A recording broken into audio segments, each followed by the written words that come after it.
The age-old question, does money buy happiness? The answer is yes, but also no. Let's talk about it. Whoosh. What's going on, people? It's your boy Kalechi back with another video. If this is your first time around these parts, hit that subscribe button. If you enjoy anything that we talk about on this video, hit that like button. Turn that thing, say with me now, I just barely missed it. But anyway, welcome back to the channel. Recently, there was a study done on money and happiness. And previously, historically, it's been understood that money does buy happiness, but up to a certain point. However, a recent study that was done found a completely different outcome. It found that money does buy happiness no matter what your price point is. So I just want to read a quick excerpt from that finding. Why does money buy happiness? It says the report warns that any theories behind why happiness increases with income are purely speculative. However, it does list a few possibilities. Increased comfort. As someone earns more, they may have the ability to purchase things that reduce suffering. This is particularly true when comparing low to moderate income groups. Larger incomes below $80,000 per year still showed a strong associated with reduced negative feelings. More control. Control seems to be tied to respondents' happiness level. In fact, having a sense of control accounted for 74% of the association between income and well-being. Money matters. Not all respondents cared about money, but for those who did, and this is a key thing that we'll talk about later, it had a significant impact on their perceived well-being. In general, low-income earners were happier if they didn't value money, while higher income earners were happier if they thought money mattered. Whatever the cause may be, one thing is clear, Biggie Smalls was wrong. Looks like more money doesn't necessarily mean more problems. So let's break down what it's talking about, how money does buy you happiness. There's a Bible verse that says something along the lines of, money solves a multitude of problems. That's just facts. Like, as long as we are alive, and as long as we have to pay for services and pay for goods, money serves a lot of our needs. And so as we climb up the hierarchy of making more money, of earning more income, of doing all the things that we do with our cash and are able to do so many different things with the money in our pocket, money solves a lot of our problems. That's why people who don't make that much say money is extremely important. That's why people who don't have that sense of, like it said, control, who feel like life is just coming at them, who feel like there's nothing they can truly do. Because when you don't have a lot of money, like a lot of us know when we're in college and when we're broke and we're just basically trying to get by each and every single week, you're just trying to survive. At that point, you're not really trying to do anything extra. You're just trying to get through each and every single day. And at that point, a lot of the problems that you have can easily be solved with the money that you can get from doing one or two different things. However, I think it's very interesting, the second part that it talks about when it goes back to control.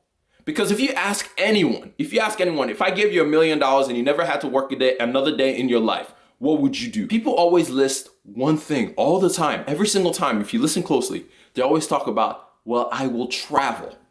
And this leads us to the second half of this.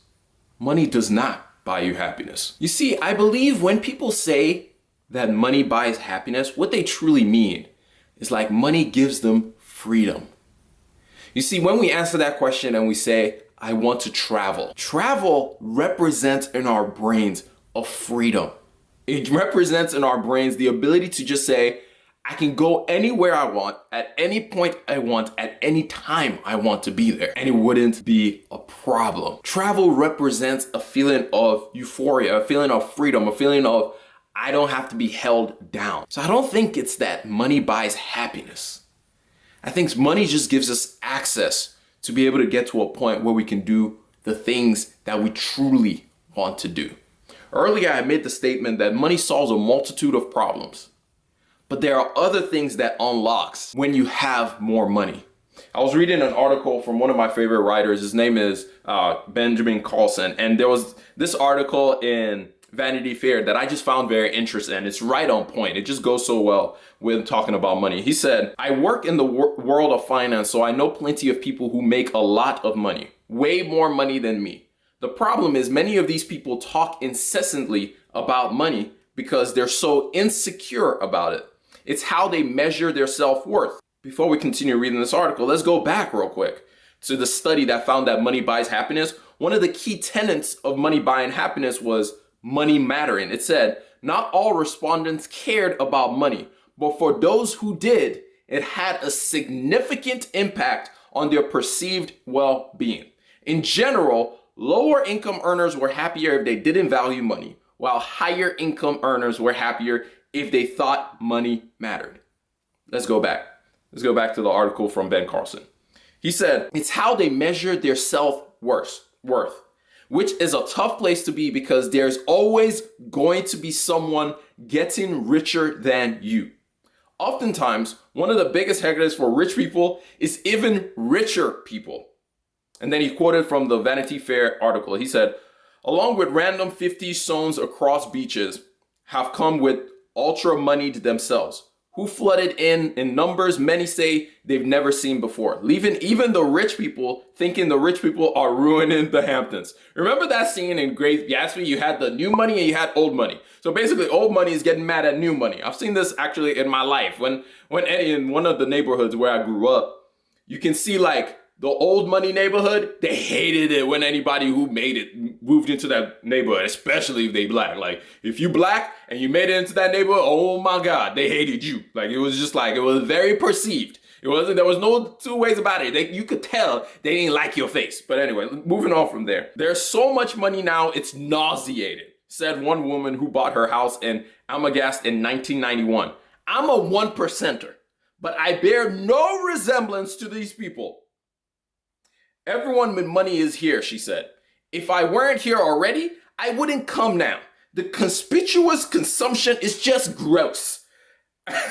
After repeatedly passing by a house that belongs to one of these hedge fund guys and watching him have enormous, fully grown trees planted day after day, she said she finally stopped to ask the dozen or so workers on site about the cost. They said they thought $50,000 to $75,000 a day. She said, I would suspect it's closer to $100,000. I just find that really funny. You should go check this article out. But you can see the issue. For those who care about money, money becomes more of a thing. But the problem with caring about money is you step on the hedonic treadmill. If your goal is to have more money, I see this meme all the time, or you've probably heard it, is like, I'd rather cry in my Lambo rather than be happy and not in a Honda Accord. But the thing that people don't think about when they say that is, what you're saying or what you're revealing is, I would rather commit suicide, because people don't go to all the way over. People don't think this thing all the way over, because what you're saying is, there's nothing that can solve my problems. Like, I would rather be suffering on a daily basis and move myself into inching closer and closer to taking my own life than actually dealing with my issues and maybe letting some of this stuff go. There's a book called Richer, Wiser, Happier. And it details the lives of multiple different billionaire people, like amazing investor people. And each one of them, when they're asked about it, it's not about the money. There's so much more fullness in life. If your focus is all about, I want more, I need more, I want more, I need more, you'll forever be on that hedonic treadmill. And like Biggie Smalls said, more money, more problems, because you get more access to a lot of different things. So does money buy happiness? Absolutely. But it definitely doesn't keep you happy. I'm gonna catch y'all up on the next one. Remember, generosity is always greater than greed. God bless each and every single one of y'all, and Yaba is out of here. Peace.